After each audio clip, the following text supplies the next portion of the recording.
Então a ideia foi fazer o seguinte, vamos pegar essa região aqui, que sempre gera controvérsia por causa dos recursos, e vamos colocar sob uma administração conjunta de todos os países. É uma tríade muito comum nas organizações internacionais. É um grupo de cúpula, que é a cabeça, né, com chefes de Estado, depois vem um grupo com ministros ou técnicos, enfim, executivo, e depois vem os grupos temáticos, né? No caso é o comércio em primeiro lugar. Mas por que disso? E aí vem muito bacana a pauta do podcast para o pessoal que trabalha com isso, entender tudo isso que vem por trás, que faz o nosso dia acontecer, que faz o Brasil cooperar com os países membros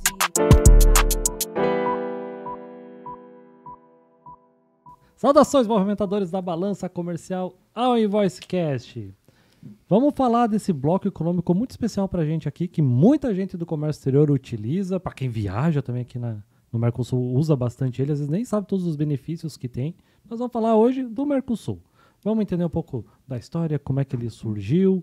Vamos falar também quais são as vantagens para as empresas que importam e exportam. Falar também para quem viaja aqui no Mercosul, que outras vantagens tem. Vamos também falar um pouco das dificuldades do Mercosul, para qual o caminho dele, quais são as ameaças. Vamos falar um pouco das polêmicas. E então, se você já está aqui com a gente, conhece o projeto, lembra já de seguir a gente, se não segue ainda, de curtir. Deixa alguma pergunta, às vezes essa tua boa pergunta pode virar outro podcast, cara, e a gente vai te agradecer bastante por isso.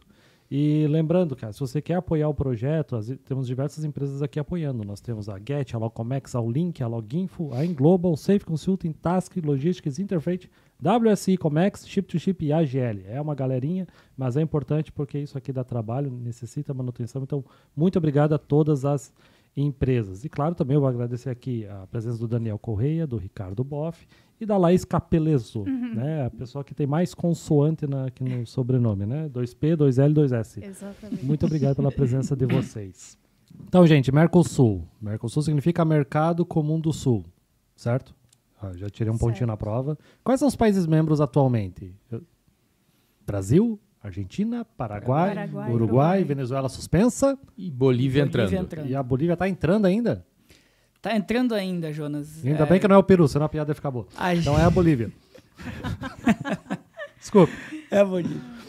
Sabe que a gente teve, por uma viagem técnica que nós fizemos com o curso de RI aqui da Univale, a gente teve no Uruguai, no finalzinho de 2024. E aí nós fomos até a sede da ALAD, que é a Associação Latino-Americana de Desenvolvimento e Integração. Boa, temos que fazer um episódio sobre ela também. Inclusive o Mercosul, ele tá dentro do guarda-chuva da própria ALAD. Já é um primeiro ponto legal da gente conversar. Assim. A ALAD, ela é um sistema criado em 1980. É mais antigo que o Mercosul. Mais antigo, numa reunião em Montevidéu, exatamente em Montevidéu. Tem um acordo de Montevidéu que constituiu a ALAD, e ela é essa espécie de guarda-chuva em que nós temos vários acordos formalizados, é como se fosse um espaço que recebe e chancela esses acordos e formaliza os acordos entre os países, né? Mas o meu ponto que eu ia dizer é que lá a gente teve a oportunidade de conversar com um dos diretores da associação. E aí eu perguntei para ele como é que estava esse processo de entrada da Bolívia, né? Porque a gente já ouviu a Bolívia pleitear a entrada, os países aceitaram e estava todo um trâmite. Aí eu queria saber quando é que a gente pode dizer que a Bolívia de fato entrou no Mercosul, né? Porque esse gerúndio aí, como tu registraste, ele já está há um bom tempo, né? Ano passado, né? 2024, né? Que foi anunciado. Que oficialmente anunciado foi... mas assim, e aí ele dizia, né, que aí nós podemos destrinchar depois a institucionalidade do Mercosul, mas dentro do Mercosul nós temos uma série de reuniões que estão sendo feitas ainda para uniformizar uma série de elementos da Bolívia, das suas práticas de comércio exterior, e o que já está formalizado e acordado entre os países membros do Mercosul. Então, ela está dentro, mas para que ela realmente possa gozar de todos os benefícios do bloco e ser formalmente constituída como um membro, ela precisa uniformizar todas essas práticas de comércio exterior. E lá na LAD eles não deram nenhuma previsão ainda de quando que isso efetivamente poderia se concluir. É todo um processo ainda para que tudo possa ficar devidamente constituído. É que depende da Bolívia também, né? Depende da própria Claro. pressa da Bolívia nisso, Claro. né? Entendi. O Mercosul coloca como 4 anos após a entrada em vigor. Após a aprovação do Congresso Brasileiro, começou a contar esses 4 anos. É claro que tudo no Mercosul tem exceções. Então, se passar de 4 anos e os países decidirem, dão mais um tempinho. Mas o prazo formal é esse. Inclusive o nome, né? Porque o Mercosul não é um mercado comum, formalmente constituído do que a gente poderia considerar, apesar do nome. Porque Não é? a O que gente falta para ser Gostaria de ser. gostaria de ser. É que ele tem a tarifa externa comum, né? Ele Tem tem uma tarifa união externa aduaneira, é isso? Isso. Isso. E aí falta o mercado. E aí falta Ele teria que ter livre circulação de pessoas. Ele até tem um grau um pouquinho mais elevado, Quem né? tenta entrar na Argentina. Nossa, Aí é que tá, né? tem nada de livre lá naquela Foz do Iguaçu, E por de exemplo. produtos deveriam ser mais livres também, né? A gente tem que ficar declarando muitos detalhes ainda como se fosse qualquer procedimento quase que para fora do bloco, assim. Tem muita coisa que teria que ser aperfeiçoada, né? E aí nós teríamos que ter a livre circulação de pessoas e a gente quase tem isso, né? Assim, dá para ir até Uruguai, Argentina e entrar com documento simples de identidade, Só a aquela coisa identidade já toda. dá, né? É. Mas só o fato de você ter que notificar a entrada e notificar a saída já é um entrave. A rigor, no mercado comum, eu poderia passar como eu passo a divisa aqui de Paraná com São Paulo, Paraná com Santa Catarina, sem que eu precise realmente notificar alguma autoridade, né? Então nós não temos isso ainda, que constituiria de fato o mercado comum. E dá para incluir também a circulação de capitais, né? Ou seja, você mandar e receber dinheiro, etc., investimentos financeiros, também entraria nas liberdades do mercado comum. É um sonho do Mercosul. Então é uma união aduaneira imperfeita, dado as exceções que a nossa tarifa externa comum tem, que são inúmeras, né? Então faz parte dos alguns dos objetivos dela, né? Quais são os objetivos do Mercosul? Assim, dá para dizer de uma forma mais abrangente? Acho que ele nasce nos anos 90. Podemos entrar na história também, né? Acho que é importante, Acho né? que vai. Primeiramente, com o objetivo do livre comércio, da livre circulação. Por isso que ele quer ser um mercado comum. Eu tenho uma pergunta boa já aproveitando esse assunto. De onde é que surge, tipo assim, vamos fazer um bloco econômico? Como é que surge isso, cara? Sabe? Bom, acho que eu posso começar daí, né? Por favor. Final das ditaduras. As ditaduras eram altamente nacionalistas, muito afastadas umas das outras, a não ser para perseguir pessoas em comum, como o Plano Condor, por exemplo, né? Que aí para prender aqui e torturar lá. A redemocratização faz com que Brasil e Argentina se reaproximem. Aliás, já nas ditaduras houve uma reaproximação, na época do Figueiredo. Os Estados Unidos começaram a querer abrir mão daquelas ditaduras, porque estava saindo muita denúncia de violação a direitos humanos. Brasil e Argentina namorando com o programa atômico, então começou a assustar. Vem a redemocratização, Sarney e Alfonsín, os dois primeiros presidentes democráticos, Alfonsín eleito diretamente pelo povo argentino, o Sarney indiretamente pelo Congresso brasileiro, aliás, foi o Tancredo, né?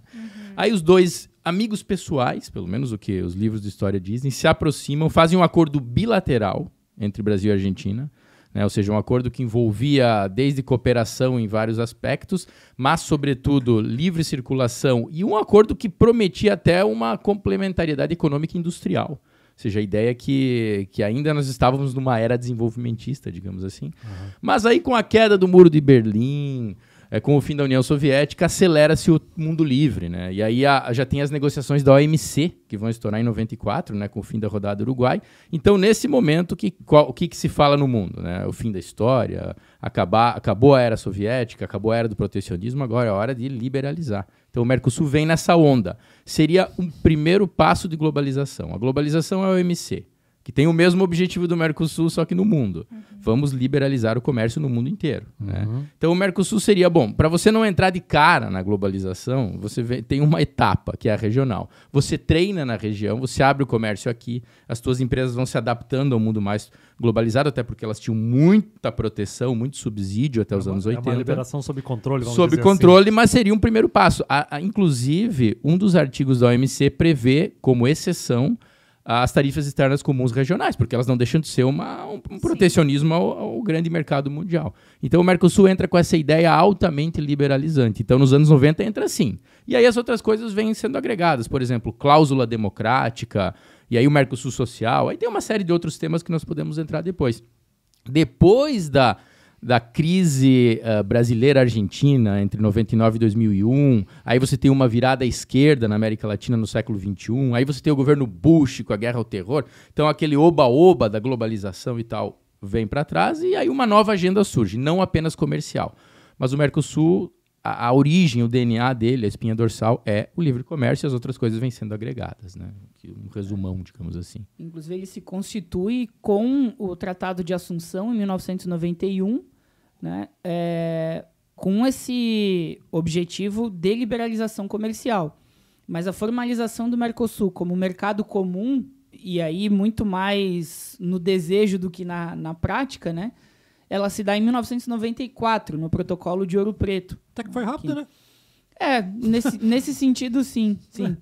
E com os mesmos 4 membros fundadores, né? Que aí é um outro ponto interessante do Mercosul, porque nós temos no bloco 4 membros fundadores, depois é agregada a Venezuela e, por último, a Bolívia, as duas com asteriscos, como a gente já mencionou aqui, né? Então, seguem sendo plenos os 4 membros fundadores. E o bloco em si, ele tem, nesse sentido, né, de se aglutinar para o livre comércio, ele acaba, por força das circunstâncias, ele acaba tendo dificuldades de expansão, né? Porque o Mercosul, ele, de alguma maneira, sempre mirou num exemplo do que foi a União Europeia, né? Era traçado isso. A União Europeia, ela vem desde o fim da Segunda Guerra Mundial, comunidade do carvão e do aço, depois tem uma comunidade só de energia atômica, e aí ela vai começando a se constituir. Mas a União Europeia começa com 3 membros idealizadores, com 6 membros aí, digamos assim, mais fundadores do bloco, mas a cada década, desde os anos 50, 60, nós temos uma rodada de entrada de novos países na União Europeia, né? Como se fosse um bloco sempre em expansão. E não é o que a gente vê aqui no Mercosul. É curioso isso, porque o bloco ele surge com os membros, completou já 30 anos, está indo para quase 35, e não consegue expandir muito ainda os seus horizontes, né? E em que momento, Daniel, você acha que, ou passo para o Ricardo também, que o bloco não conseguiu seguir e sair dessa questão da união aduaneira?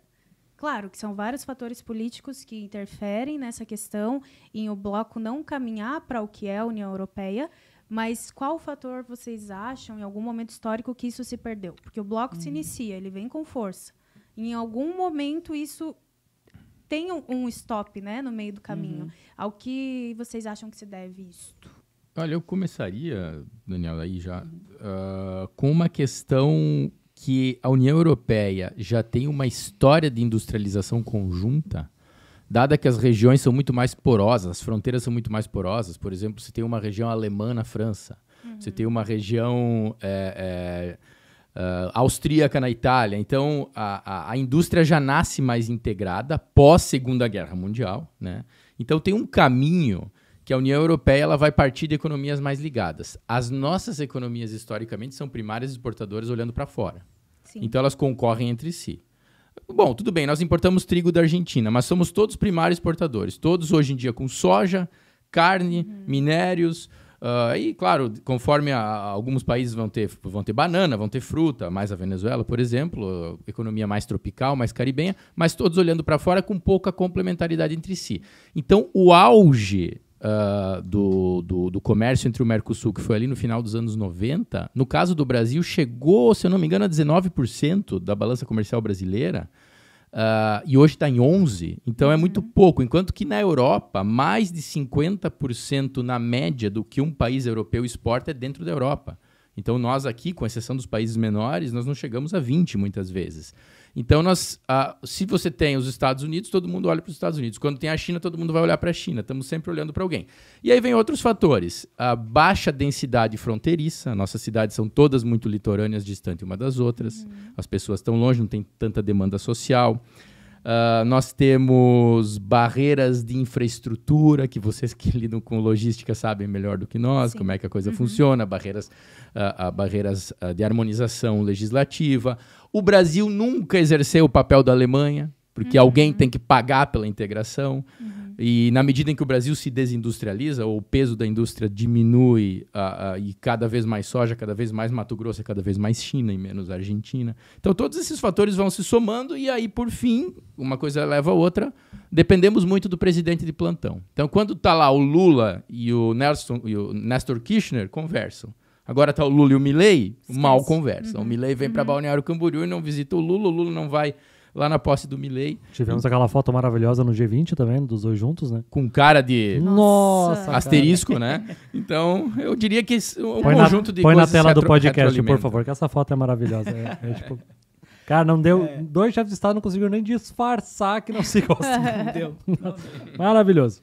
Mas acho que, e em complemento, né, a isso que o Ricardo colocou, do ponto de vista de tempo, eu acredito que a última grande crise internacional, aquela de 2008, ela é um marco nesse caminho do Mercosul em termos de expansão ou encolhimento, sabe? Ainda que os efeitos da crise aqui na nossa região tenham sido mais tardios, eles não foram exatamente 2008, 2009, mas eles projetaram para a década seguinte um movimento de muito mais refluxo das relações de integração regional do que de expansão, que era a trajetória anterior.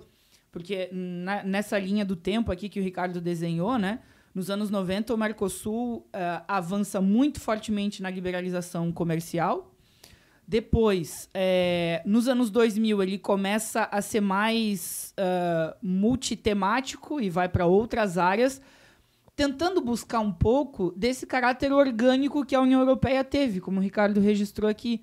Né? É algo que vem orgânico de complementariedade, porque quando se cria a comunidade do carvão e do aço lá na Europa, ela pega muito daquela região altamente disputada de Alsácia e Lorena, que já tinha estourado na Primeira Guerra Mundial em disputa, o Vale do Ruhr, que estoura também na Segunda Guerra Mundial. Então a ideia foi fazer o seguinte, vamos pegar essa região aqui, que sempre gera controvérsia por causa dos recursos, e vamos colocar sob uma administração conjunta de todos os países. Né? Isso, do ponto de vista orgânico, para a União Europeia, foi um sucesso tremendo, apaziguou muito as relações.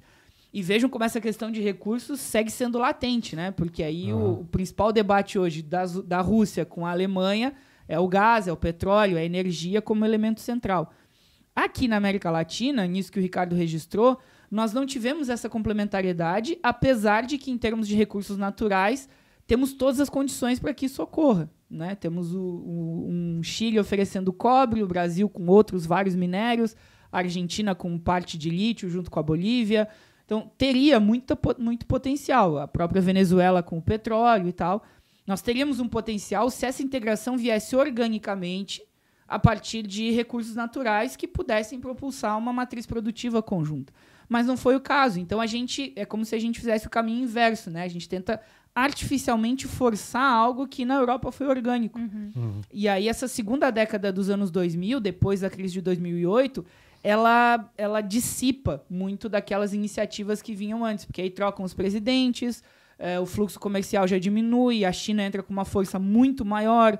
Então, tudo isso ajuda a afastar, a esfriar um pouco essas relações que poderiam fazer do Mercosul um bloco que se expandisse, que agregasse novos membros. Né? Isso está dentro da estrutura dos nossos países também. A condição de dependência, de subdesenvolvimento, ela torna muito mais difícil o processo de integração aqui. Né? Eu tenho essa impressão que, por exemplo, uma das regras que tem que ter unanimidade, eu acho que isso aí acaba desmotivando o pensamento em bloco. Né? E, por exemplo, porque... Não sei, né? Por exemplo, por que não, se digamos assim, um dos países membros não pode negociar algo por conta própria para atrair e de uma certa maneira mas assim, não tem só o Brasil aqui, tem esses outros países. Facilitar para, digamos, os outros países usufruir disso também. Talvez eu esteja sendo até muito idealista, mas eu vejo que essa necessidade de unanimidade que funciona na União Europeia, de certa maneira, aqui no Brasil parece que trava e o pessoal trata o Mercosul como segundo plano, né? Tipo, vou fazer aqui por conta própria minhas estratégias em nível nacional e não vou pensar em nível bloco, né? Passa essa impressão, pelo menos no comércio exterior, né? Que todo tratado tem que passar, um unânime com aprovação do Congresso, se for algo importante. Então fica anos e anos tramitando. Por exemplo, a entrada da Venezuela, o Paraguai não queria. O Congresso paraguaio era um congresso mais à direita. A Venezuela, já com o Chávez, então segurou. Então ficou anos tramitando. Da Bolívia, o Brasil segurou vários anos. Então nós não temos sequer... Aí tem aquela clássica diferença. O intergovernamental é quando os governos decidem, mas a decisão deles tem que voltar para dentro para passar por um processo de aprovação via parlamento. E o supranacional é quando os países decidem ceder um pouquinho de soberania. Então vamos criar um Parlasul, que já tem, mas que, com algum poder de deliberação em alguns temas, não é em tudo, que a partir do momento que o Parlasul decidir e os parlamentares foram eleitos por voto direto, nós já temos uma legitimidade democrática. Então não precisa ir para dentro dos congressos. Aí acelera. Sim. Então, por exemplo, algumas medidas poderiam ser aceleradas e melhoradas, não precisava nem ser unânime. 60%, 80%. Aí tem regras que tem que combinar tanto por cento da população, tanto por cento dos países, no caso da Europa, né? Faz uma matemática mais complexa, então não chega a ser unânime. Essa seria uma questão. Agora, talvez você fez menção, aí iria lá para o ponto do Uruguai, por exemplo, querendo fazer um tratado de livre comércio com a China, né? um TLC com a China. Se o Uruguai faz isso, nós temos aquele problema do desvio de comércio. Porque daí o Uruguai vai poder baixar as tarifas diretamente com a China. O produto chinês entra via Porto de Montevidéu e entra para dentro do Brasil, da Argentina, quebrando a tarifa externa comum. Então teria que mudar a estrutura do tratado. Né? E o Uruguai não está nem aí. Ele, não é que ele não está, porque o Brasil e a Argentina também podem forçar o Uruguai. Tá bom, faz isso, mas tu vai perder um pouco do comércio com nós. Aí nós vamos aumentar a barreira protecionista para o produto uruguai entrar. E aí o Uruguai tem 2 vizinhos enormes que ele vai ter alguma perda. Ele vai ter que calcular. Se eu for com a China, eu posso perder um pouco do Brasil e Argentina. O Uruguai usa isso muito como barganha. Eu vou com a China, mas eu quero tal coisa. Aí Brasil e Argentina cedem. O Uruguai se acalma. Então o Uruguai é inteligente nesse ponto. Se ele não ganhar o que ele quer de Brasil e Argentina, ele busca a China. E vice-versa, né? Então, digamos que teria que mudar muito a estrutura para poder fazer isso, né? Então, é uma pergunta meio besta para fazer, mas eu acho importante. Existe algum edifício do Mercosul? Sim. Tipo, a União Europeia eu sei que tem. Tem uma sede, tem a sede do Mercosul, de fato. Onde é que é? Fica no Uruguai, em Montevidéu. Em Montevidéu às também. margens do Rio da Prata. Já foram lá? É bonito? Bonito, um prédio lá. muito bonito. Estivemos lá nessa viagem técnica, a gente passou por lá e aí, coincidentemente, nós passamos na frente, tiramos foto e tal, na frente da sede do Mercosul, no exato momento em que era formalizado o acordo entre Mercosul e União Europeia. Olha só, foram lá dar sorte? Estivemos lá nesse momento histórico aí. Mas sim, uma sede muito bonita. Ela tem ali a sede administrativa, digamos assim, oficial do bloco. Mas o Mercosul ainda tem o seu Tribunal Permanente de Revisão, que é uma outra instituição que fica em Assunção, no Paraguai. É um outro equipamento do Mercosul, digamos assim, de maior vulto. Mas sim, tem essa sede física. Não é a mesma coisa que a União Europeia, que tem lá uma sede em Bruxelas, aí tem a parte mais econômica em Frankfurt, aí distribui um pouco mais, né? O Parlasul fica aí em Assunção, então? É isso? Não, o Parlasul fica em Montevidéu. Montevidéu também. Assunção é só a parte jurídica, digamos assim, a parte de tribunal, né? E como é que funciona? Tipo assim, nós temos o quê? Parlamentares nossos que vão trabalhar lá como parlamentares do Parlasul, é isso? Sim. Isso. Tá. Hoje, na verdade, assim, né? Desde que o bloco foi constituído, existia já essa ideia de montar um parlamento. Aí, a ideia era que todos os países tinham 18 representantes inaugurais para formar esse parlamento, que chegaria a 72 membros inicialmente, com os 4 principais. Aí, em 2009, foi assinado um protocolo de intenções de fazer, em determinado período de tempo, agora não me lembro se eram 5 ou 10 anos, em organizar eleições diretas para o Parlamento do Mercosul, como o Ricardo sublinhou aqui, e tinha uma mudança na proporcionalidade também. Aí o Brasil teria 73 membros, a Argentina 35, Uruguai e Paraguai 18. E aí depois, com a entrada da Venezuela, a Venezuela teria 33.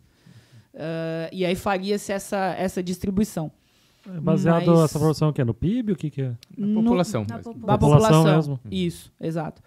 E aí, só que em 2019, os países conversaram novamente e disseram, olha, a gente não conseguiu, em uma década aqui, organizar eleições diretas para o parlamento, vamos deixar isso em suspenso e outra hora a gente retoma a discussão, porque tudo já estava se dissipando demais também em termos de organização.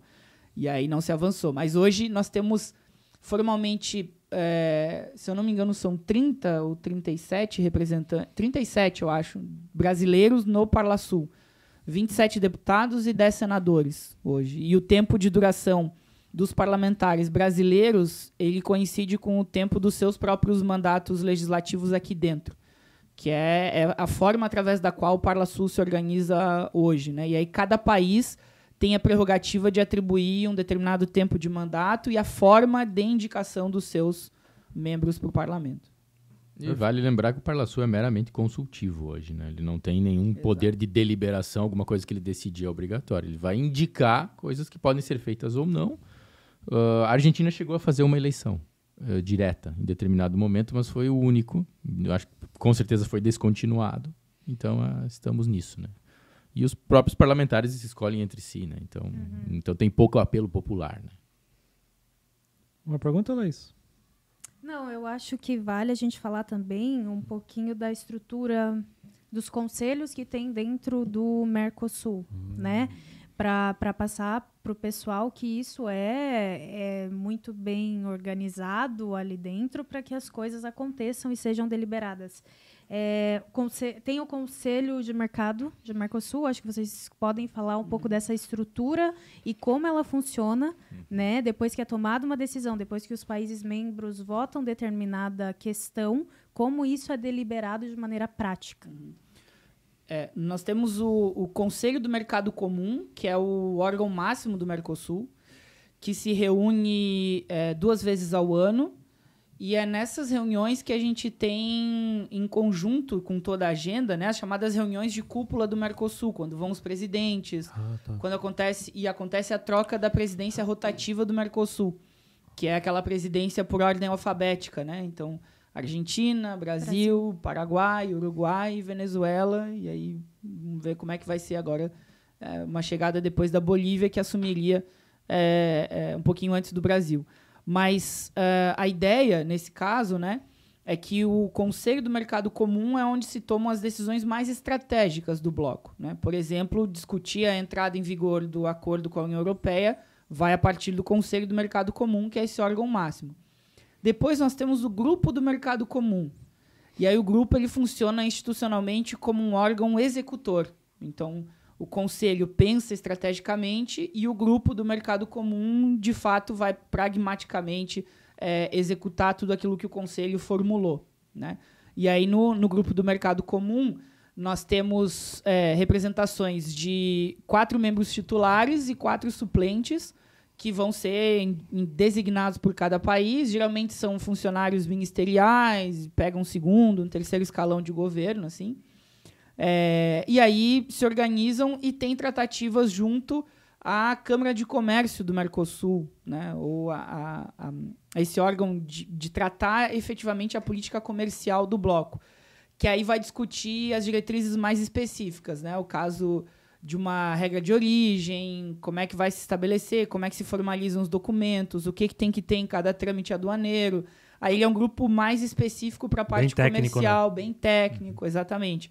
E aí ele vai também ser um órgão consultivo do grupo do Mercado Comum. Então, o grupo demanda algumas coisas para essa Câmara de Comércio, que vai formular essa parte mais técnica e de diretrizes que orientam os trabalhos do grupo também. E a partir disso, né? Porque essa é uma tríade muito comum nas organizações internacionais. É um grupo de cúpula, que é a cabeça, né, com chefes de Estado. Depois vem um grupo com ministros ou técnicos, enfim, executivo. E depois vem os grupos temáticos, né? No caso, é o comércio em primeiro lugar. E depois vem comissões, grupos de trabalho, de tudo que é coisa. Aí vem uma série de digamos, sub-órgãos, né, que muitas vezes atuam mais em reuniões e declarações de intenções e protocolos, etc., do que propriamente em ações efetivas, o que é um problema, né? Típico das organizações internacionais também. Fábricas de papel. Tem coisa que acontece? Tem. Mas nós temos aí muita intenção e pouca ação, não é só o Mercosul. Os memorandos de intenção, né? Então você vai ter aí, dá pra gente ir longe na descrição das coisas que tem. Só pra... É o famoso vamos marcar, né? Vamos marcar. Vamos marcar. Vou ver e te aviso. Vamos marcar. Eu até fiz umas anotações aqui para vocês terem uma ideia, né? Por exemplo, nós temos em... o tempo da Não, edição. tu fica né? à vontade, porque tu é uma pessoa que faz tanta anotação assim. a gente Ó, tem que nós respeitar. temos melhoramento digital, Eu tô com uma vergonha, a Laís aqui integração- do meu lado. Olha isso aqui tudo que ela escreveu. Meu Deus. integração financeira, monitoramento macroeconômico, normas trabalhistas, cinema, reunião de defensores públicos, informação ambiental, agricultura, cúpula social, ciência e tecnologia, questões das mulheres e por aí vai. Então, só para citar alguns dos temas que tem aí um subgrupo para discutir essas coisas, né? E aí depois nós podemos pegar alguns pontuais. Esses eram os outros grupos que tu ia falar ou isso é uma esfera diferente? É outra esfera. Ah, é outra esfera. Nossa. Mas sabe, eu queria pegar o gancho para a gente falar um pouquinho Mercosul, União Europeia. Se me permite, né, Jonas? Não, fica à Estou mais vontade. fazendo pergunta aqui do Não, que... mas por favor, me ajuda aqui. O que a gente vai ter, né? O que esperar disso, sendo que já é uma história muito antiga, né? Uma relação que já vem aí se desenhando há alguns anos. 20 e poucos anos, né? 20 e poucos anos. E agora a gente teve mais este passo, um pequeno passo, né? Porque até as coisas de fato virem a acontecer, vai demandar muita questão. A gente tem uma resistência grande de alguns países europeus por conta da agricultura, né? Que eles também têm isso economicamente muito forte. Mas o que a gente pode esperar disso? A gente pode esperar alguma coisa ou vamos esperar sentados como já vamos esperando todos esses anos? 20 e poucos anos de namoro e não casa, dá pra dizer que tá enrolando, né? Com certeza. Eu gostaria de adicionar, eu tenho a impressão, não sei se é porque a gente vai tendo mais acesso à informação, vai lendo mais sobre as coisas, mas parece que assim, nos últimos 5 anos avançou muito mais do que nos 15 anos anteriores. Tive essa impressão. Não sei se isso realmente aconteceu. A impressão que dá, para fazer uma introdução aqui, é que na iminência de um governo Trump, que já teve um, né, e agora vai ter outro, com a questão da guerra da Rússia contra a Ucrânia, a Europa precisa de alternativas, né? A Europa está se vendo exprimida ali no meio. O mundo está indo para a China está comprando coisa na Europa também, seja em indústria, seja portos, então o Mercosul é uma boa saída. Então, os europeus travam mais do que o Mercosul na história, porque os europeus são altamente protecionistas, sobretudo na questão da agricultura, e continuam sendo. Então, ok, acelera-se.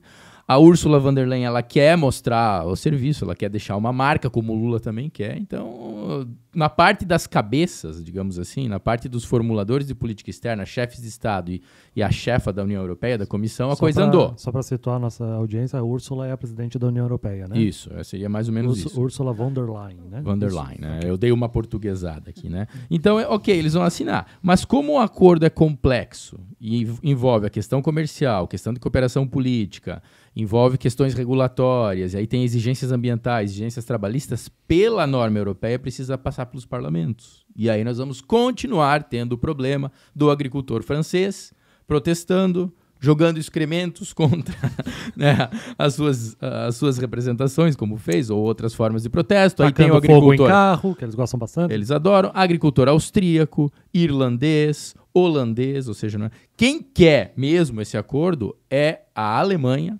a Espanha e alguns outros países aí, porque esses países, sim, são os países mais industrializados e vão vender produto industrial para o Brasil, sobretudo para o Mercosul, sobretudo insumos. Com populações grandes também que precisa alimentar, né? Exatamente. Então, tem uma briga. A Itália é dividida em duas. O norte industrial quer, o sul não muito. Então, e aliás, fala-se que a Itália, dentro dos trâmites europeus, pode ser o fiel da balança. Que se a Itália aderir, pode ser que eles consigam maioria dentro do parlamento e dentro da comissão. Isso de acordo com a imprensa. Então ainda é duvidoso. Para esse papo do acordo entre os dois blocos, então não precisa de unanimidade na União Europeia para esse assunto? Não precisa? Precisa... não precisa unanimidade. Só que aí, o que acontece? A posição dos países dentro da comissão pode ser determinada pelo parlamento, porque entra em legislação interna. Ou seja, o parlamento pode votar uma moção contrária, por exemplo, e dizer assim, não, nós não queremos que a Itália faça esse voto favorável. E aí a primeira-ministra fica de mãos amarradas, né? É mais ou menos por aí. Porque nesse caráter mais supranacional, né, como o Ricardo falou, lá na União Europeia, determinados temas como esse de liberalização comercial, ele tem uma prerrogativa do parlamento de formar a maioria e conseguir passar boa parte dos trâmites, né?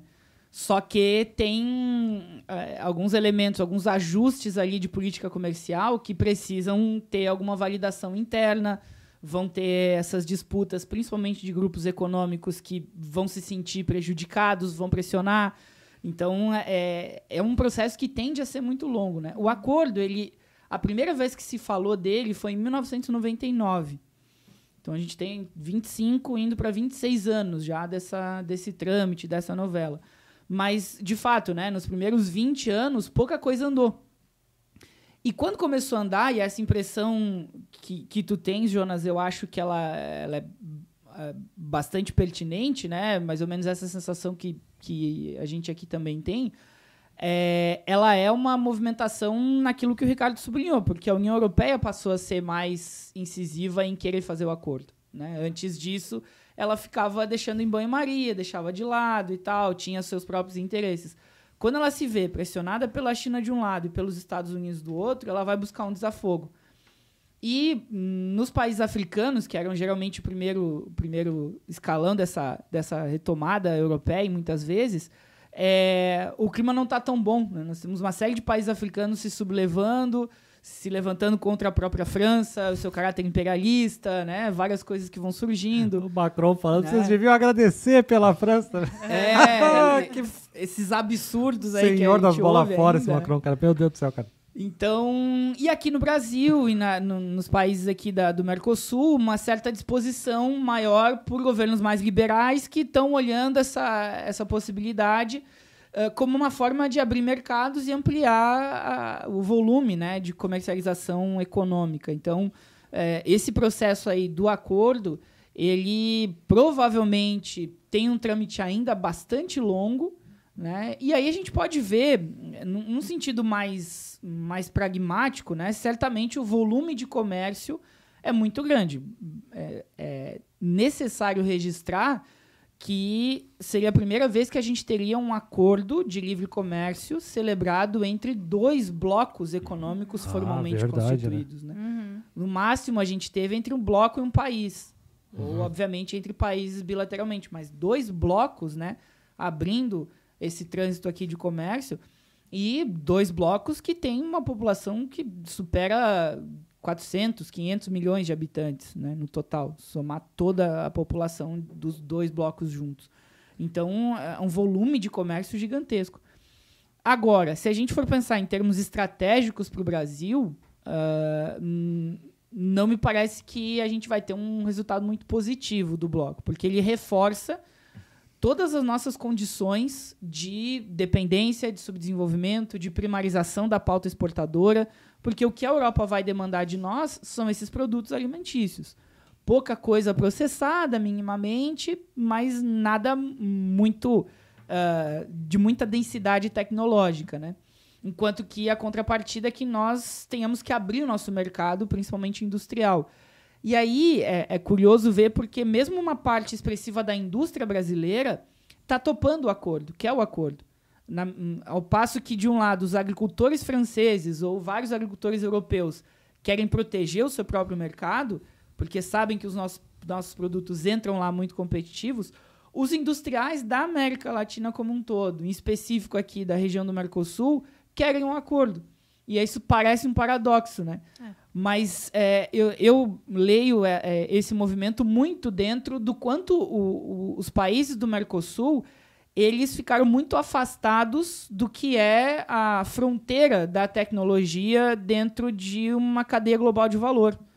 E uma mínima participação num bloco em que, por exemplo, empresas francesas ou alemãs comecem a ter parte da sua produção deslocada para cá, e essa é uma expectativa, nada foi mencionado lá a respeito disso, mas é uma expectativa que alguns industriais brasileiros têm de se incorporar em determinadas etapas da cadeia de valor, faz com que alguns industriais brasileiros queiram fechar o acordo para que, bom, já que está escorrendo pelos dedos algum grau de modernização da nossa indústria, que nós consigamos beliscar pelo menos essa rebarba que pode escorrer da Europa aqui pra gente. Tem que fazer igual a China, tem que levar toda a indústria para lá, trazer aqui pro Brasil, copiar tudo, fazer umas marcas diferentes, né? Tem que fazer isso aí, né? Quem sabe um carro elétrico brasileiro, né? Fazer o DYT. O TYD, entendeu? Fazer um negócio de... Pode ser, né? O marketing vai ser contigo. Nossa. Me perdi na pauta. O que nós podemos mais falar aqui? Luan, tu corrige isso depois no futuro.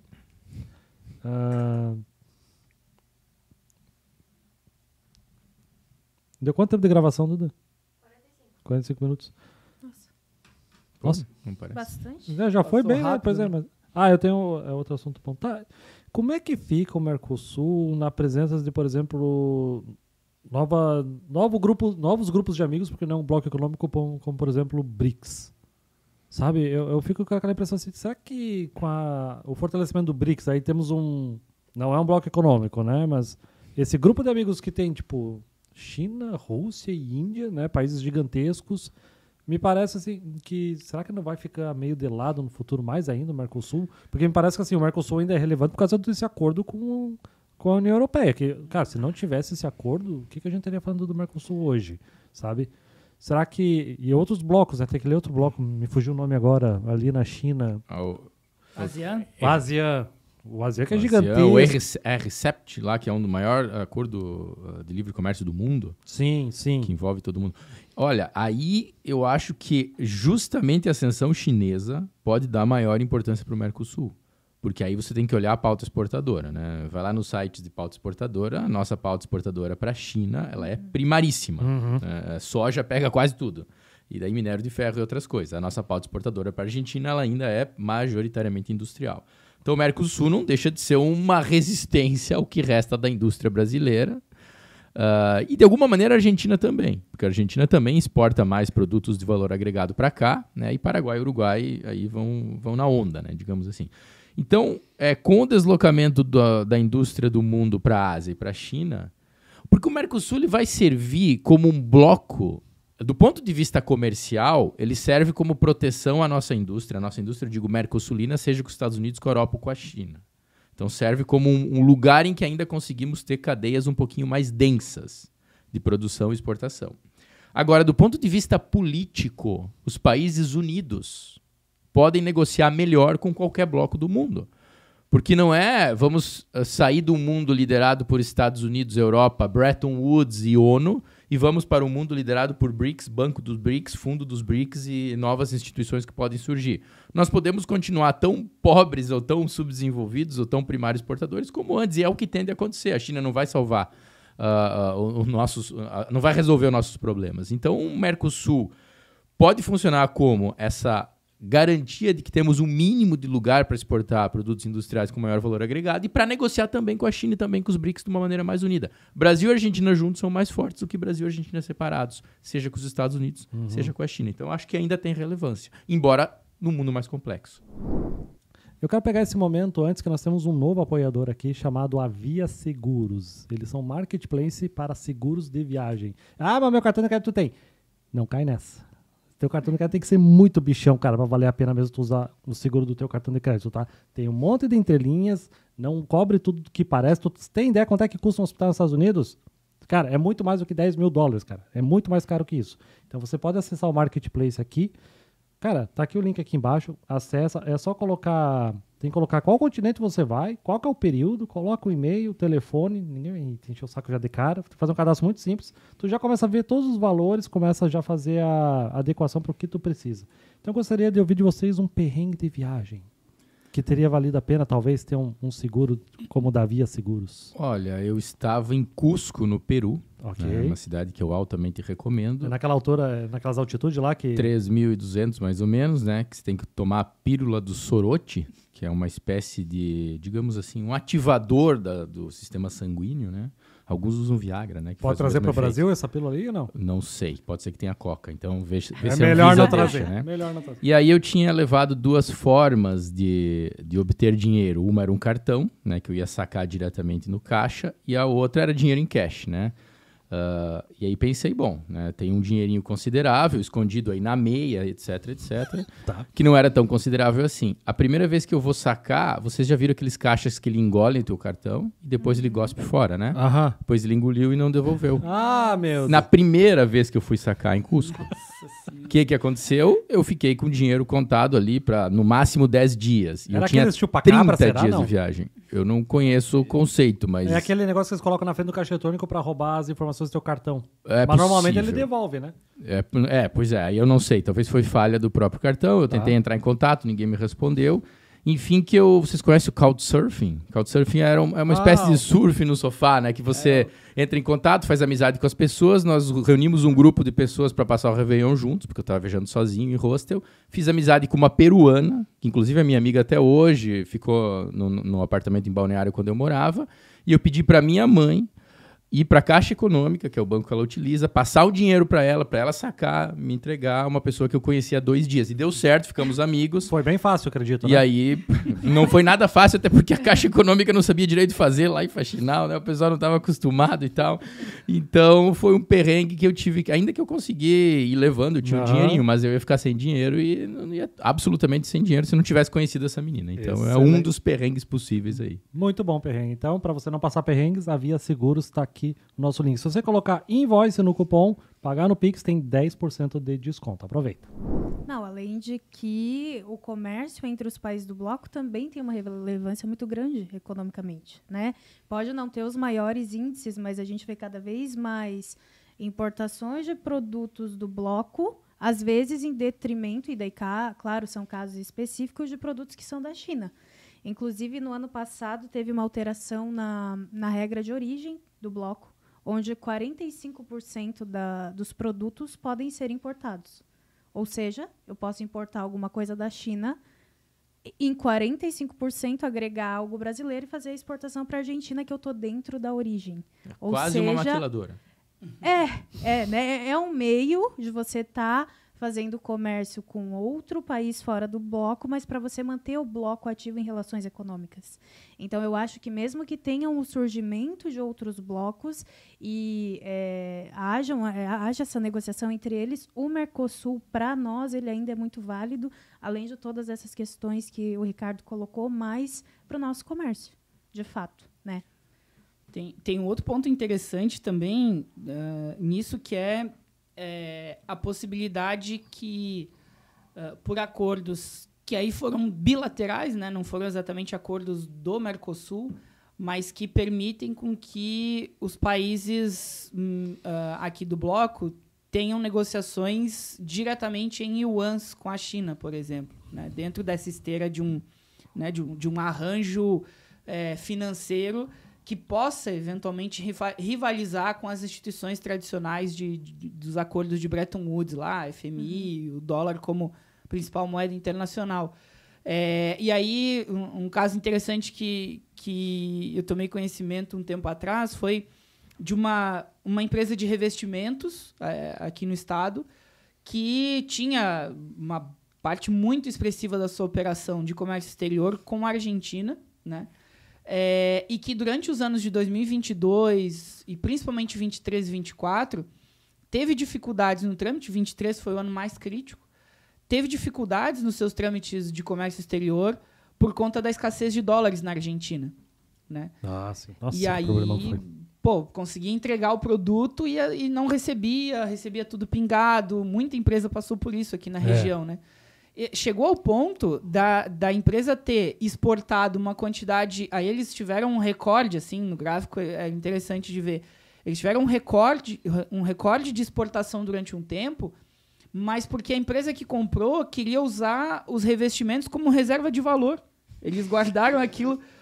Já que eu não vou conseguir estocar dólares, entre aspas, eu vou estocar os pisos aqui, porque com o piso eu guardo, eu consigo proteger o meu dinheiro, ao invés de deixar ele no caixa aqui comprando coisa, porque desvaloriza muito rápido.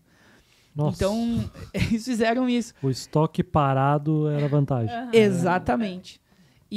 Mas, em paralelo a isso, surgiu a possibilidade de fazer uma negociação em yuans entre Brasil e Argentina numa operação dessas. E aí, ao invés de ficar dependendo da escassez de dólares e não conseguir fazer a transação, eles conseguiram viabilizar através desse acordo. Foi feita a tratativa via yuans. foi um primeiro movimento e nem o Banco Brasileiro, nem o Banco Argentino sabiam muito bem como proceder, porque não faziam, não era parte do dia a dia deles, né? Tipo o despachante aduaneiro pegando bucha nova. Assim, né? Vai corrigir esse negócio, meu Deus do céu. Vai aprender pra fazer. É. Pronto, vai resolver. Pergunta pro fiscal, eu também não sei, cara. Um abraço aos despachantes aduaneiros. Não tá nenhuma instrução normativa. Não né? tem. Diz quando vem coisa nova, né? Tá aí agora, como é que eu registro isso aqui? Não sei, cara. Põe nas complementares e depois a gente vê. Nem a Receita entende algumas Mas coisas. foi mais ou menos isso, assim. Então eles conseguiram driblar esse entrave da escassez de dólares através dos yuans, e isso vem, né, na esteira dessa presença maior chinesa e tal. Então a gente pode, de fato, fortalecer o Mercosul como bloco, usando ele também como uma barganha, né? Então, frente à Europa, frente aos Estados Unidos e também frente à China. Né? E me ocorre uma coisa aqui, né? Uma das coisas que funciona no Mercosul, que não é bem no Mercosul, são os acordos de complementação econômica, os ACES, né? Os acordos automobilísticos, né? Que existem entre Brasil, Argentina, Brasil, Paraguai, Brasil, Uruguai e Mercosul, México. Que basicamente são pensados e estruturados pelas autoridades dos respectivos países e pelas multinacionais do carro, Ford, Chevrolet, etc. Daqui a pouco as chinesas vão se aproveitar e o feitiço das multinacionais euro-americanas vira contra o feiticeiro, ou seja, são os chineses utilizando isso. Então, daqui a pouco os chineses vão dizer, Mercosul, como é que diz sim em chinês? Sim, yes. Né? A China pode se beneficiar. Nosso mandarim não está em dia. Não está em dia. Tá, tu diz assim, por exemplo, a fábrica da BYD no Brasil, ela vai poder aproveitar isso para exportar para os demais membros do Mercosul. Exato, porque não tem carimbo, não é para Ford, para Chevrolet, é para qualquer fábrica que se estabeleça aqui. Então a BYD na Bahia, daqui a pouco instala uma no México e consegue fazer um comércio intrafirma utilizando-se dessa estrutura jurídica, né? E aí, né, assim, a gente está conversando agora aqui no primeiro mês de 2025, né? Para quem está no futuro aí nos assistindo, mas assim... a gente está na iminência de uma entrada no poder do Donald Trump, tendo como um dos seus principais funcionários de governo o Elon Musk. Então isso monta um quadro muito interessante do ponto de vista de quem trabalha com comércio exterior, com relações internacionais, porque toda essa trama geopolítica aí vai se esbarrar. Né? Um Milley, por exemplo, que vai bater continência para Elon Musk, para Trump e tudo mais, mas uma BYD que pode estar interessada não só no mercado argentino, mas no lítio argentino também, em recursos e tal. Então, isso gera uma trama interessante aí, no mínimo, de se acompanhar nos próximos anos. Né? Mais um silêncio constrangedor, muito bem. Tá. Cara, tu tem tanta anotação aí. O que tu tem pra gente aí, Laís? Manda aí, Laís. Fica à vontade. Te solta. Sim, fica à vontade. Quanta anotação? Não, acho que eram mais... O que eu anotei mais aqui foi questão de estrutura mesmo, porque eu acho que é bem interessante esse começo, a parte histórica, a estrutura, porque todo mundo fala muito em Mercosul, mas aí ninguém entende, de fato, a importância desse bloco. E aí, puxando um pouco para a parte do Comex, a gente trabalha todos os dias com isso. Recebe um certificado de origem, vai verificar se a mercadoria de fato, Mercosul, é Argentina.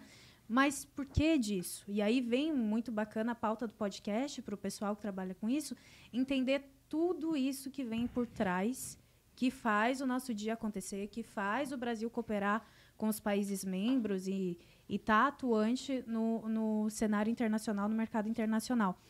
E aí, puxando para a importância desses mecanismos internos, né, a gente fala também, acho que é legal comentar, sobre as facilitações de comércio entre os países membros. A gente tem uma união aduaneira que, de fato, ainda não é tão facilitada quanto deveria para que haja circulação de livre mercadoria. Eu não tenho um tratamento diferenciado para uma importação que eu estou fazendo do Mercosul, a não ser o imposto de importação zerado, de uma forma burocrática, do que uma que eu tenho da China. Eu preciso fazer o mesmo trâmite para os mesmos produtos. E aí isso vem e dificulta o nosso dia a dia, e dificulta realmente ser uma união aduaneira. Não é não controlar, mas talvez você facilitar, porque menos burocracia, mais rapidez, mais dinheiro, e é isso que todo mundo quer no final. Esses mecanismos, como, por exemplo, certificado de origem, que até um tempo atrás era no papel, hoje a gente já tem ele digital. E aí, trazendo para a forma prática, é um mecanismo que parece uma besteira, mas que no dia a dia de quem trabalha com isso facilita 100% a nossa vida. Então, acho que foi legal. E economiza muito imposto, né? Muito imposto. Tem muito imposto. umas vantagens, nossa. Para que eu vou fazer uma importação? Claro, vamos usar um exemplo aqui. Vinho, que eu vou pagar 20% do imposto da União Europeia, né, de qualquer país europeu. Se eu trouxer da Argentina, eu vou pagar 0. Então, reafirmo a importância do bloco aqui no nosso dia a dia, né? E o quanto que isso vem crescendo, realmente as pessoas veem essa possibilidade, porque o imposto faz muita diferença em toda uma operação. Mas o que eu quero frisar, finalizando, é que eu achei legal trazer esses mecanismos para a gente compreender que de fato, eles fazem a diferença no nosso dia, sejam nos pequenas coisas que ocorrem, né, lá dentro. Tem uma coisa muito pequena que é vantajoso aqui no Mercosul, que a gente tem, além da tarifa externa comum, a nomenclatura comum do Mercosul, o NCM. Cara, os 8 números são iguais para os países membros, cara. Então, cara, quem trabalha com importação sabe a discussão que é, cara. Às vezes tu vai estar lá falando do HS Code, cara, dos 4 primeiros números já vira uma discussão. Né, cara? Tu vai querer, às vezes, eu preciso desse documento que tem os 8 números da NCM. Aí os caras, não pode, não sei o quê. Cara, aqui no Brasil, Argentina, Paraguai e Uruguai, não tem essas buchas pra conversar, né, cara? É muito mais simples, é um detalhezinho, mas faz a diferença. Faz muita diferença. Aí eu lembro até que do imposto zero entre os países membros do bloco, se não me engano, cada país tem direito a não sei quantos produtos para ser exceção que aí cobra. Eu lembro que tinha... Lembro das minhas aulas de relações internacionais, alguma coisa disso. A lista de exceções? Lista de exceções, muito obrigado. Que bom que tu está aqui comigo hoje, porque eu sabia que tinha um nome para isso, né? Tem uma quantidade, de produtos que é a exceção que cada país pode colocar, né? Tipo sei lá, é tipo quase um anti-dumping do bloco, né, cara? Dar uma protegida. Vale mencionar nesse sentido da NCM, que a NCM vem também da NALAD, que é a nomenclatura da associação NALAD, que vem da nomenclatura dessa associação, que é esse guarda-chuvão aí que a gente estava falando, né? Que o Mercosul, entre outras coisas, também faz parte. E vem da OMC, né? O sistema harmonizado vem da OMC, Sim, né? O sistema harmonizado vem... Na verdade, ele vem da OMC, mas ele está rascunhado desde o GATT ainda, né? E alguns acordos de liberalização que a gente teve. Mas, assim, esse ponto é interessante porque, através da ALAD, a tendência é que esses códigos sejam os mesmos para todos os países também da América Latina. Né? Aqui, entre nós aqui do Mercosul, é muito mais estreitado ainda. Mas mesmo com o México, com Colômbia, a gente consegue fazer transações com pouquíssimo grau de divergência na nomenclatura também. Né? Isso é legal de registrar. E também, né, considerando o bloco na lista de exceções, eu não sei exatamente se tem uma quantidade de produtos específica por país, isso eu não me recordo. Eu lembro. Eu realmente não lembro vagamente disso. Eu lembro que tem essa lista, não lembro como é que era a quantidade, ou se era pelos 8 números da NCM. Eu acho que é pelo produto. Pelo NCM. Porque, pelo que eu sei, assim, o Mercosul, desde a sua fundação, ele está baseado na integração entre os povos, na flexibilização e tudo mais. Tem alguns princípios ali, 4, 5 princípios do bloco, juridicamente falando, né? Mas tem um elemento muito forte também político no Mercosul, que é lidar com as assimetrias do bloco. Porque desde a Constituição lá de Brasil e Argentina, como o Ricardo estava comentando antes aqui, Brasil e Argentina entendiam que Paraguai e Uruguai eram países menores, com menos poder de barganha, e que algo deveria ser feito para compensar essa assimetria, né? E aí, entre os órgãos, entre a institucionalidade do Mercosul e os seus organismos, a gente tem ainda o FOSEM, né, Ricardo, que é o Fundo de Convergência Estrutural do Mercosul. Nunca tinha ouvido falar desse negócio. O FOSEM, ele é um órgão, ele é um fundo em que o Brasil deposita mais da metade dos recursos, a Argentina deve ter uns 20%, mais ou menos, né? O Ricardo acho que está mais por dentro desses números, mas aí Paraguai e Uruguai vão ter 5% a 10% no máximo, e a ideia é todos os países colocarem um recurso nesse fundo e esse fundo ser utilizado para corrigir as assimetrias. Com um horizonte, né, estratégico, muito distante, a gente não sabe até quando, de tentar fazer com que a lista de exceções diminua, porque se você corrige minimamente distorções estruturais, você consegue fazer com que, por exemplo, um Uruguai que perenemente tem na lista de exceções os laticínios, e não pode abrir mão disso, porque se abre o mercado para concorrer com laticínios da Argentina ou do Brasil, o país desmonta, de tanto que ele depende dessa cadeia de laticínios, né? Parte da carne também, se abre o mercado da carne totalmente com concorrência argentina, pode ter algum tipo de abalo num país de 3,5 milhões de habitantes, que vai ser muito vulnerável a qualquer concorrência mais estrita, né? Então, a ideia é tentar lidar um pouco com essas assimetrias e a lista de exceções vem cumprir essa função. E aí, Paraguai e Uruguai têm um tratamento diferenciado, digamos assim, no bloco, para evitar que essas assimetrias sejam reforçadas no bloco. No papel. Na prática, eu diria que, olha, também como o Ricardo mencionou, né, lá na Europa, a Alemanha assume a função de trem pagador e sabe que em algumas negociações ela vai tomar prejuízo, mas em prol do bloco como um todo. E a Alemanha não é coitada também, né? Ela vai tomar prejuízo comercial, mas ela tem um lucro financeiro extraordinário também. E vai virar barganha para outras coisas, né? Exato. Mas no caso do Brasil, não. A gente força uma lucratividade comercial com todos os outros países do bloco, né? Quando a gente poderia, do ponto de vista estratégico, né, pensar, assumir certo custo comercial e compensar em outras frentes, produtiva, financeira, eventualmente e tal. Mas é como se a gente ainda tentasse espremer e quase como se o Brasil quisesse compensar as perdas que tem com os países desenvolvidos aqui no bloco, né? Uma estratégia de sobrevivência. Só que isso depõe contra o próprio bloco, né? E o crescimento dele. Vale pontuar duas coisas. Às vezes o Brasil também se utiliza em alguns setores dessas exceções. Por exemplo, quando o setor leiteiro de Santa Catarina se sente ameaçado pelo leite uruguaio e argentino, vem alguma medida protecionista. Os próprios vinicultores do Rio Grande do Sul, que têm uma dificuldade de concorrer com a Argentina, com o Uruguai e com o Chile, né? Então também vão buscar uma proteção. Uma observação sobre o FOSEM. Eu lembro que no início era Brasil e Argentina colaboravam da mesma forma e Uruguai e Paraguai menos, mas o Brasil com o tempo passou a colaborar mais. Só que é 100 milhões por ano de dólares. Isso é pouco. Mas vai é fazer nada. o quê, meu doutor? Então, assim, algumas obras, eu até anotei, né? Conexões elétricas no Paraguai, porque para o Paraguai é relevante. A reforma o que seria a beira-rio lá de Assunção, né, mais ou menos. Então lá tem uma região bem bonita que foi reformada próximo ao Palácio do Governo. A biblioteca da Unila lá em Foz do Iguaçu. Algumas casas populares no Uruguai. Então a ideia é boa. E aí vem uma outra coisa. Por que o Brasil não investe a fundo no FOSEM? Né, em outros bancos regionais, como o Fomplata, por exemplo, né, que envolve os países do Mercosul e fica na Bolívia, que é mais antigo. Porque o Brasil tem o BNDES.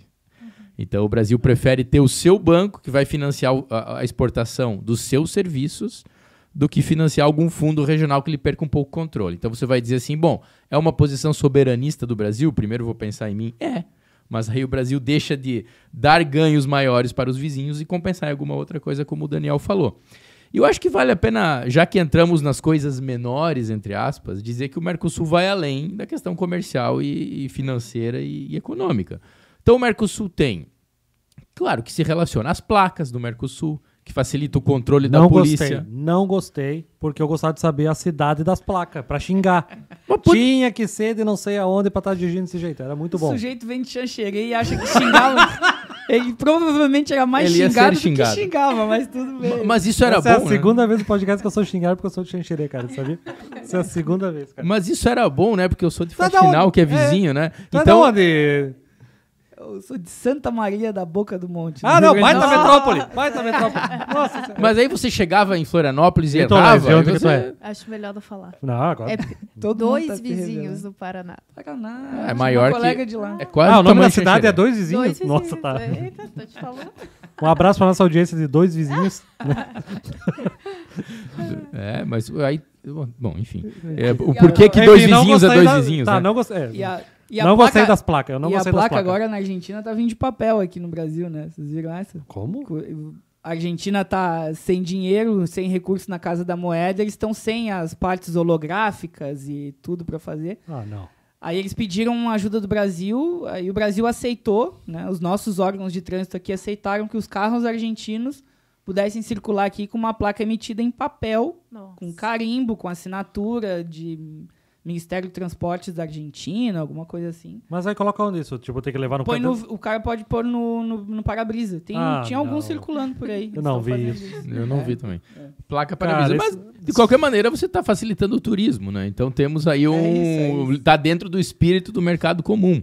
Nós temos um outro acordo interessante, que é o acordo de você aproveitar o tempo de trabalho na previdência de um país para o outro. Então, se você trabalhar 4 anos na Argentina, 3 no Paraguai, e depois você voltar para o Brasil, você consegue que aquilo que você contribuiu lá vai compor o teu... Legal isso, eu não sabia isso. O montante total da tua aposentadoria. Aí agora, de novo, vai lá na Previdência conversar com o pessoal como é que faz isso, né? Ou seja, mais ou menos como vocês mencionaram antes. Mas formalmente Os advogados tem isso no papel. previdenciários agradecem. Então você Ricardo, tem... Bucha boa. Antes de ir para esse outro assunto, se eu não me engano, tem algum sistema em que você consegue... Por exemplo, tem muitos brasileiros aposentados vivendo no Uruguai, né? Também. E aí eles conseguem sacar lá Isso. o que contribuíram no INSS daqui. Então tem umas coisas legais. Assim, Porque aí isso casa com o acordo de facilitação de residência. Então, qualquer cidadão mercosulino, desde que em dia com as suas obrigações penais e coisas do tipo, chegando no outro país, pode pedir uma residência provisória por 2 anos.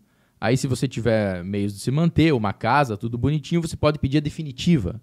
Então, ao facilitar o trânsito para você sair de um lugar e morar no outro, você automaticamente consegue aproveitar o outro acordo, que é o da Previdência. Então você consegue... Tu consegue um visto mais fácil, é isso? Consegue um visto mais fácil. Consegue uma... por isso que encheu de argentino aqui em Santa Catarina antes da crise de 2001, então. Também. Tá. Você consegue... Você tem o visto Nada de contra turista, os argentinos, tá? Só tô entendendo a situação, tá, gente? você tem o visto de turista, depois você consegue ter uma residência legal, né? E aí, se você é aposentado, você consegue aproveitar esse meio de troca entre as previdências e receber num país aquilo que foi gerado no outro. Então, são coisas interessantes. Agora, outra coisa que andou é as pessoas que moram nas fronteiras. Por exemplo, Passo de los Libres Uruguaiana. Eles têm uma carteira de identidade própria, digamos assim, que é para facilitar o trânsito. Então, você vai de um lado, vai para o outro. Então, você quer fazer, por exemplo, uma formatura de um pessoal que se formou em Uruguaiana porque está mais barato na Argentina. Você consegue levar o equipamento para lá, sem todo o trâmite burocrático de exportação e importação, usa e depois traz de volta. Né? Então Nossa, que sonho no comércio exterior isso, hein, Laís? Eu pensei nisso agora, que sonho. São coisas que... Mas só o pessoal ali. Você Só tem que da comprovar fronteira. aquelas empresas que É estão ali. o famoso e tal. confia. Aham. Confia. É meio isso. A gente volta. Vai confia. confiando. Mas eu acho que o pessoal meio que se conhece ali e tal, e vai gerando. Porque tem muita gente que trabalha de um lado, vai pro outro e tal. Sim. Tem tudo isso. E agora, uma coisa que não andou direito, que poderia ter andado e que teria gerado muita coisa, é a questão do reconhecimento dos diplomas. Você tem um reconhecimento automático. Automático não, né? Tem que provar e tal, para ensino primário, ensino médio. E se você tiver um diploma no Brasil, na Argentina, você consegue fazer pós-graduação no outro país. Mas para você validar o teu diploma para trabalhar, se você é médico, se você é formado em Comex, em Relações Internacionais, em Pedagogia, no que for, você precisa passar por todo o trâmite que um chinês, ou que um americano, que um francês, ou que um africano vão passar. Então, há um certo protecionismo das categorias profissionais, ou seja, ainda não houve... E reserva de mercado. um corporativismo e Eu reserva de preciso mercado. voltar numa palavrinha que tu me disse que eu achei importante, então. Então, quem nasce e é cidadão de um país do Mercosul é um mercosulino? Mercosulino. É eu isso mesmo? acho que isso não é uma nova palavra que Eu eu nunca criei tinha aqui. ouvido. Não, mas eu já ouvi, mercosulino. Então nós somos já ouvi mercosulinos. também. Soa meio- É o nosso gentílico. Soa meio não estranho, conhecia. né? Mas, enfim, né? Interessante, né? Curiosidade. Cidadãos do Mercosul. Poderíamos criar algo melhor, né, Jonas? Mas aí é contigo, né? Cara, é melhor que xanxerense, cara. Né? Um abraço pra audiência xanxerense, tá ouvindo a gente também. Pessoal, o Instagram do Daniel tá aqui, tá na descrição dos comentários, vocês podem ir lá xingar ele, tá? Eu queria terminar com uma última pergunta. O que vocês acham que seria importante mudar na estrutura do Mercosul para ele funcionar melhor? O que vocês acham que ia dar uma guinada? Pode ser um pouco idealista demais a ideia, mas o que vocês acham assim, pô, cara, tinha que mudar isso aqui, tinha que entrar não ser esse país. O que vocês veem assim que vocês acham que ia mudar bastante? Acho que é a tua vez de começar. Vou puxar para o meu lado, então, porque menos burocracia no comércio entre os membros do bloco.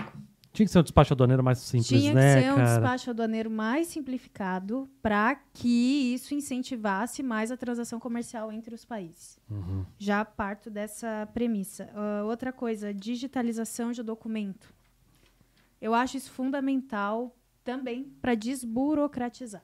Então, a ideia que eu acho que seria para essa questão da área aduaneira, né, para a gente ter um comércio internacional entre os países mais fluidos, menos burocracia ou uma diferenciação quando se trata de uma transação entre estes países.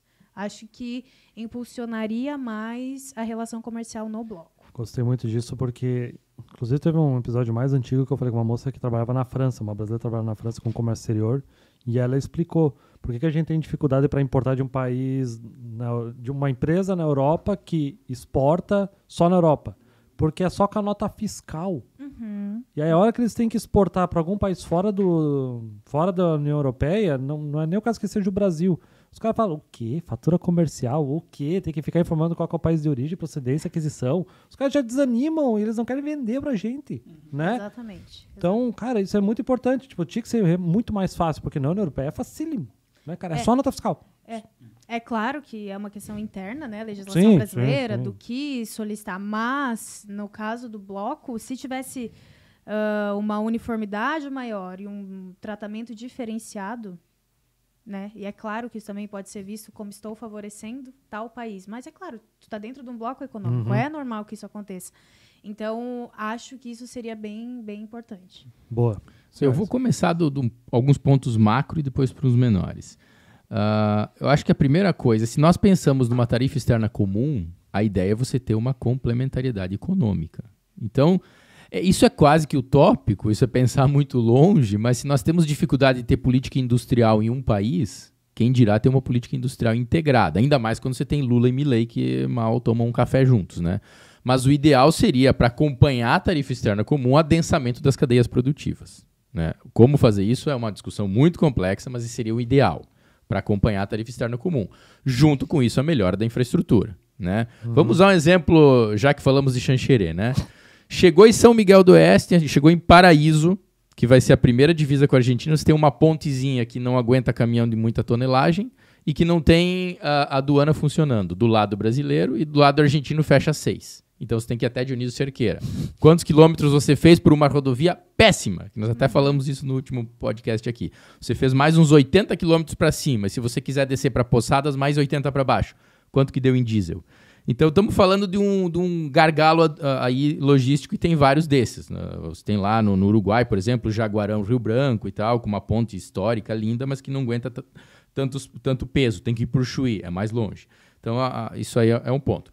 E do ponto de vista da política externa, nós falávamos da expansão do Mercosul, né? Então eu vou lembrar aqui uma visão de política externa que é mais ou menos o seguinte. O Brasil começa com o eixo bilateral com a Argentina, depois passa para o Mercosul. E se tentou, por um tempo, falar numa União Sul-Americana, que foi a antiga Unasul.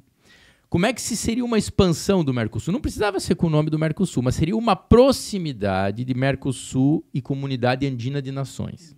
Comunidade Andina vai ter a Bolívia, que agora está vindo para o Mercosul, Colômbia, Equador e a Venezuela, que já veio para o Mercosul. Então, se esses dois blocos se aproximam, você tem uma América do Sul. E aí nós já falamos numa densidade maior. E aí temos problemas logísticos ainda mais complexos, que é, por exemplo, Brasil-Colômbia, né? Que são dois países que têm um fluxo comercial legal, mas a logística não é tão simples. E o Chile, que é um mundo à parte, né? O Chile ele exporta muito, então ele acaba não entrando muito. Então, aproximar desses países. Então, eu diria esses 3 pontos, né? Um adensamento das cadeias produtivas, a questão da infraestrutura e uma proximidade com a comunidade andina. E o fundamental, que seria o mais barato, mais integração entre as universidades, mais pessoas circulando para saber o que é um FOSEM, para estudar lá um tempo, porque lá na União Europeia eles têm o programa Erasmus Mundo. Os estudantes europeus ficam 1 semestre, 2 na universidade do outro país e tem um dinheirinho ali para eles se manter. Por que não ter isso no Mercosul? Seria barato, não é caro.